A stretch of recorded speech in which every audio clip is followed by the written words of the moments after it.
Great to be in church on the last Sunday of 2020. Well, what a year it has been. What an incredible privilege for us to live through what we have lived through, live through what we are living through. Why? Because it changes us. And God uses all things to the good for those who love God and are called according to His purpose.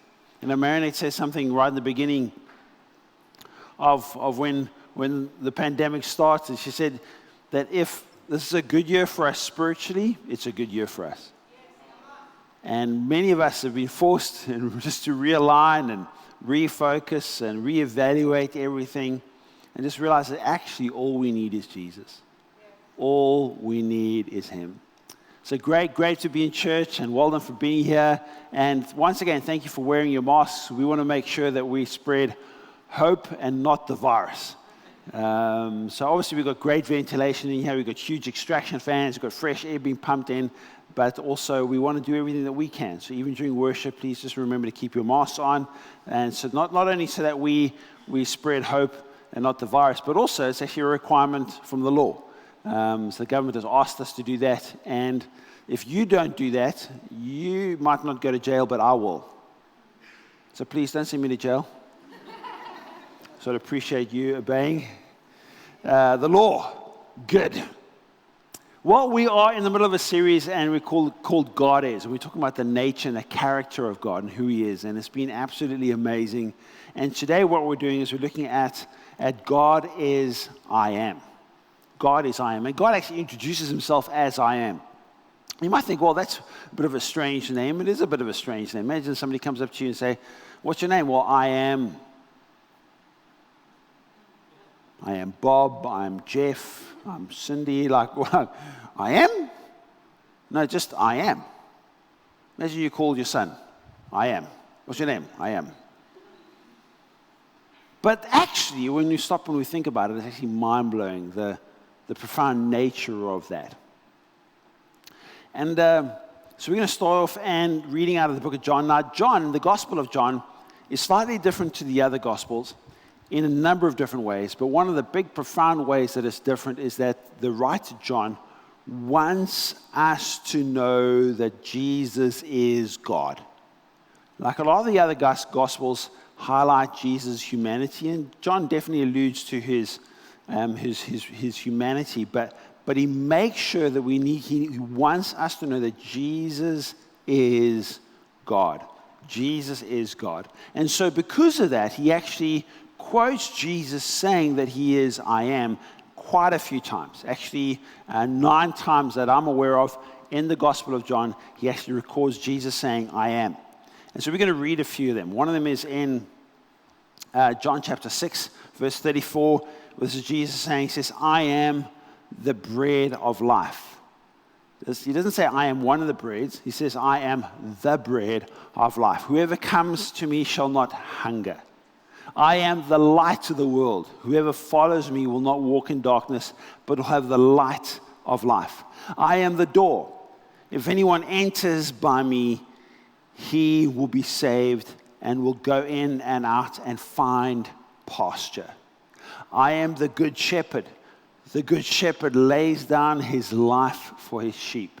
I am the resurrection and the life. Whoever believes in me, though he die, yet shall he live. Wow, hey? Death has lost its sting. We don't fear death as Christians because we know God's something better happening for us on the other side of death. I am the true vine, and my Father is the vine dresser. And what incredible statements. Jesus describing Himself in different ways as I am. There's also another very interesting one that John records, and it's found in John chapter 8. And so the Pharisees are the religious leaders, they're questioning Jesus. And he actually makes this profound statement. And he says this, he says, truly, truly, I say to you, before Abraham was, I am.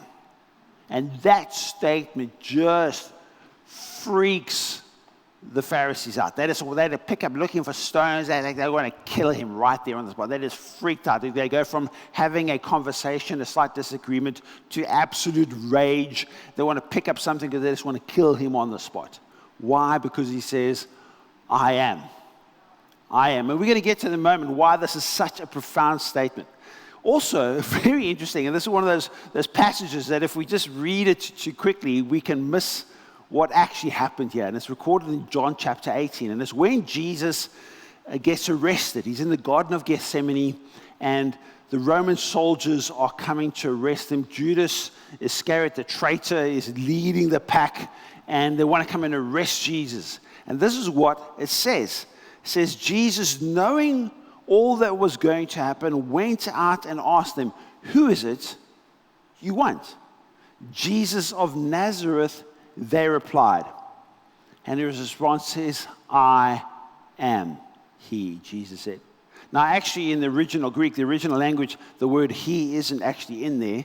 But when they translated it into English, they thought it didn't make sense just to say, I am. So they thought, I am he. But actually, all Jesus actually said is, I am. Like, who is it? You looking for Jesus? I am.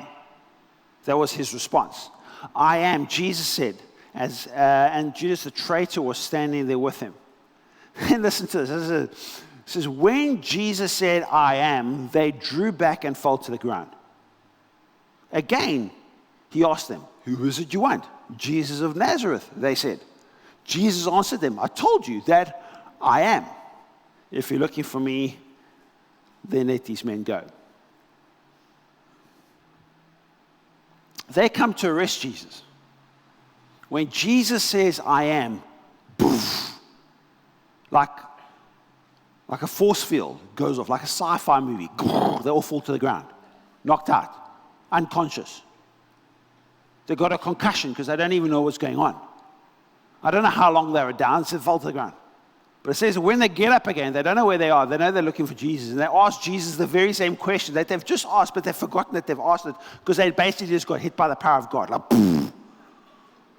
Like, I am, and boof. Almost like a sonic supernatural boom just went off and flattened them. I am. I am. Why is that such a massive statement? Why does it carry so much weight? Well, what's interesting when you actually look at the name, especially in the Hebrew language, the scribes, those that would actually make records or copies of the Old Testament, when they actually wrote down this particular name, they wouldn't even write the name out completely. They would actually shorten it and abbreviate it because the name was too holy for them to write it down. And so even if they were making it, they would be using a quill as a pen, and they would stop when they got to this particular name. And they would get up, and they would go and fetch a brand new quill, and then write the name out in an abbreviated form because they didn't feel like they could actually write the full name out. And then straight after it, they'd break that quill because they thought this quill can't be used. You can't, it's so holy that when you have to, the quill can't be used for anything else. I am. As a matter of fact, for a Jewish person, this name is above all other names for God. It's the holy name. It's the one that you can't even mention.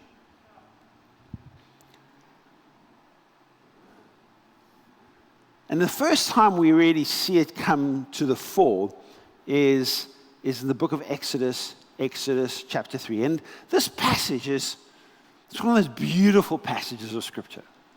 It's one of those passages that sums up the entire Bible.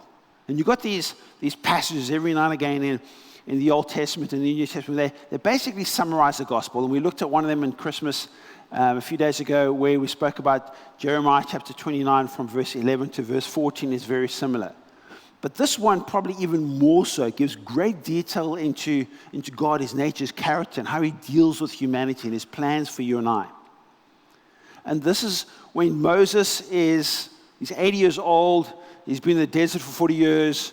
He's walking around in the desert, in the mountains, looking after some sheep, and he comes across a burning bush. And this bush isn't being burnt up. It's just burning, but it's not being burnt up. And he's like, oh, that's interesting. And he comes a little bit closer, and a voice speaks to him out of the bush and says, this is holy ground, take off your sandals. And then he actually has a conversation with God. And this is part of the conversation. The Lord said, so let me actually stop here. So at this moment in time, the Israelites are in slavery. They've been in slavery for almost 400 years in Egypt. And they're suffering. They're crying out to God. They're desperate for a miracle. They can't stay in Egypt much longer. They really are suffering. And then this is what the Lord says to Moses. He says, I have indeed seen the misery of my people in Egypt. I have heard them crying out because of their slave drivers, and I've concerned about their suffering. So I have come down to rescue them from the hand of the Egyptians and to bring them out of that land into a good, spacious land, a land flowing with milk and honey. God has seen, God has heard, God is concerned.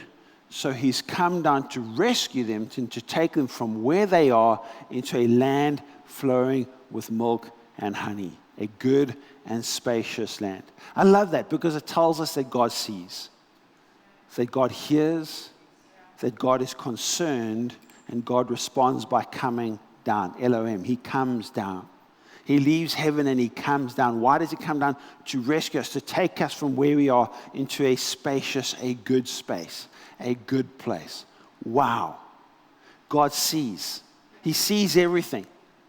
He sees it all. So have you ever been in a situation where you're like, but God sees everything. He sees everything. God sees it all. He sees the injustice. He sees the struggles. He sees the pain. He sees the toil. And God hears. He hears the cries. He hears the loud cries, but he also hears the silent cries. The cries that you cry alone. Sometimes you're crying, but the cries can't even come out your mouth. He hears those cries.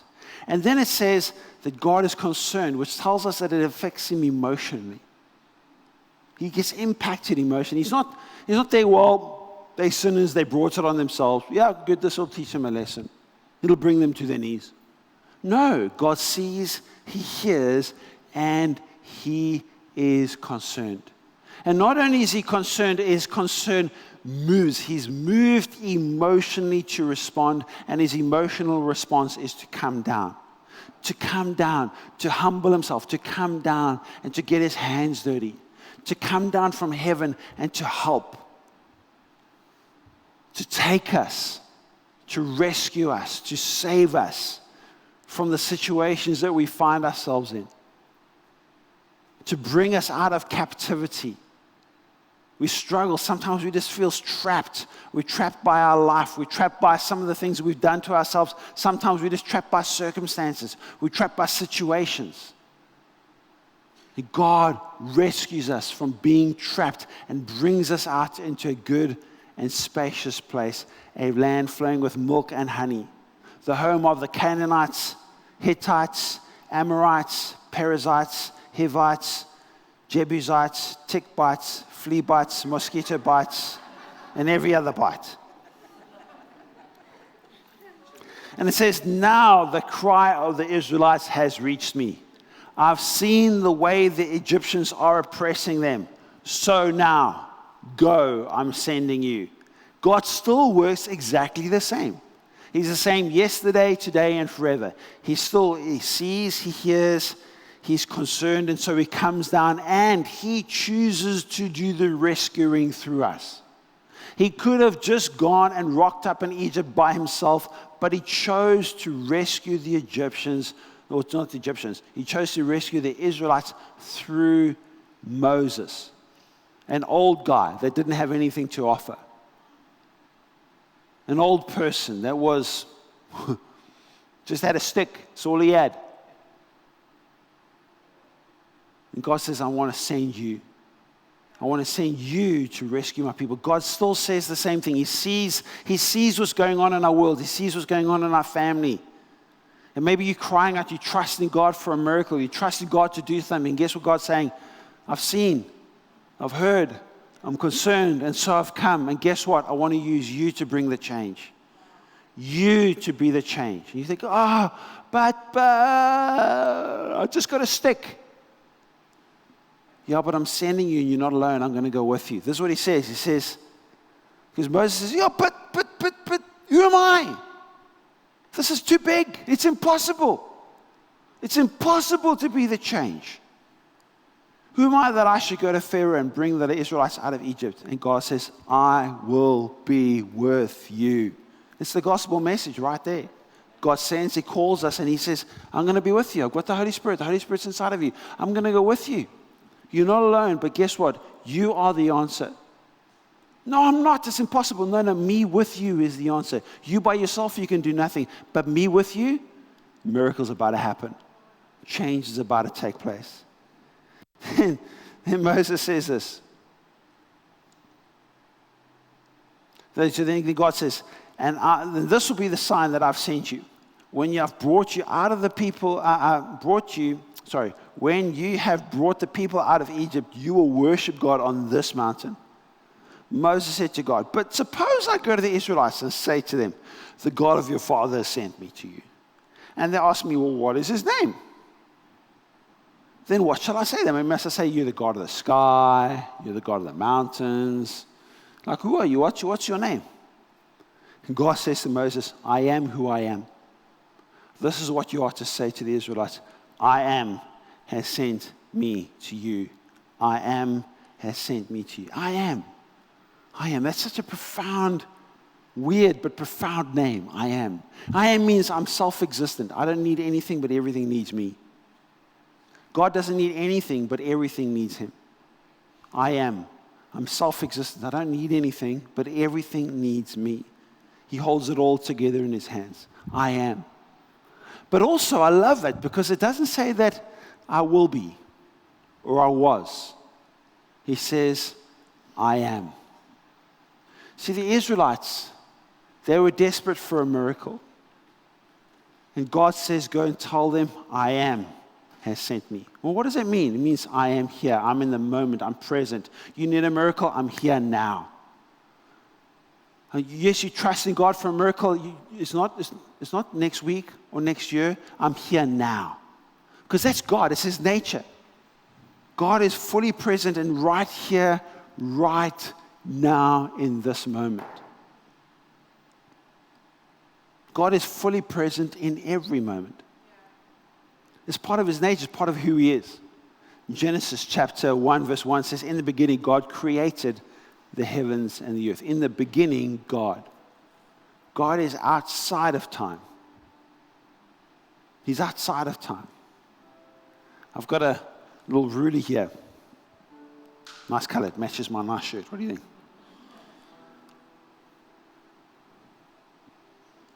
Time. It's got a beginning. It has no end. God created time. He's outside of time. Just like imagine I made this ruler. I didn't make the ruler, but imagine I did. So I'm not in my creation, but I am actively involved in my creation. I can touch it. And so God, being outside of time, can be fully present throughout time. As a matter of fact, God can be everywhere all at once, multiple times. That's how He's able to be fully present with you and fully present with you and fully present with you all the time. Because He's outside of time, so He has the ability to be everywhere all at once. And to be fully present in every moment and every person's story all at once. You think, isn't He distracted? Isn't He busy with this? Isn't He busy with... No, God is... He's outside of time, so He has the ability to give His whole attention to you in this moment. To in every moment. You have God's attention in every moment. You have all of God. He is I am. Not I will be, not I was, or I'm just a little bit busy now. Can you wait now? I'm going to come back in next week. Just hold on a little bit. I've just got to sort this issue out over here. No. God is fully present with you because He is I am. He's I am. He's right here, right now.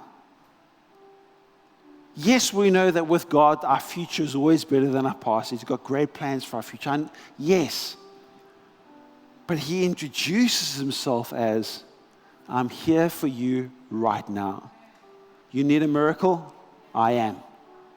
Not I will be, I am. You need a healer? I am.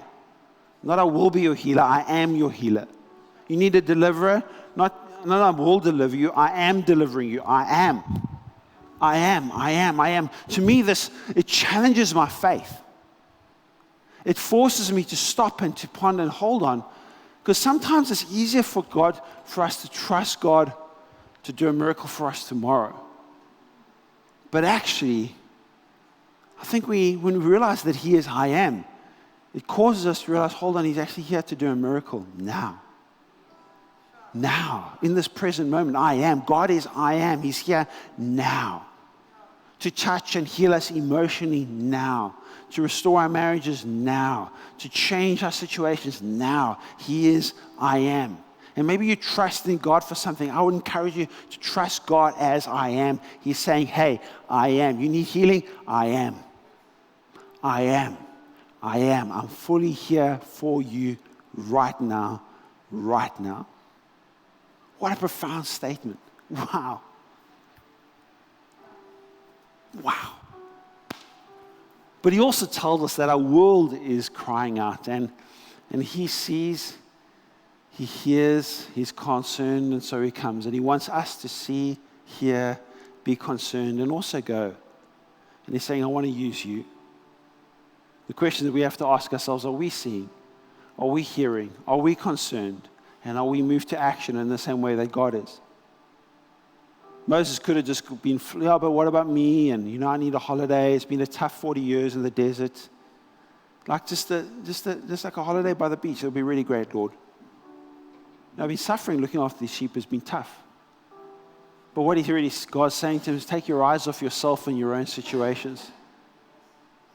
And let's focus on being the help. Being the change to a world that is in desperate need. So would you stand with me to your feet? I'm not sure where you are on your journey with God, but I do know that God is I am for you right now. Maybe you're suffering, maybe you're trusting God, maybe you feel like, God, are you even there? God is I am. And He wants to take us from where we are into the future that He's got for us. He wants to take us from our struggles, from our pain, from our slavery, into a spacious place. And then He wants to help us to help other people do the same. So I'm going to ask you to close your eyes. I'm going to say a very simple prayer, a prayer of surrender and a prayer of dedication, a prayer of trusting God. And I'm going to ask you to all pray this prayer with me, but in particular those who need to surrender your life to Jesus today. You need to give your life to Him, to pray this prayer after me. Say this, Lord Jesus, today I give my life to you. I want to follow you from where I am into the future that you've got for me. You are my leader, God, and I want to follow you. Please forgive me from all of my sins. I accept you as my Lord and my Savior. In Jesus' name, amen. Thank you so much for watching our YouTube channel. We really pray that you find it helpful in your journey. And we also really want to encourage you to take your next step by signing up to join a small group or to do discovery. Thanks again for watching, and don't forget to subscribe and share this with as many people as possible. And we really can't wait to see you next Sunday.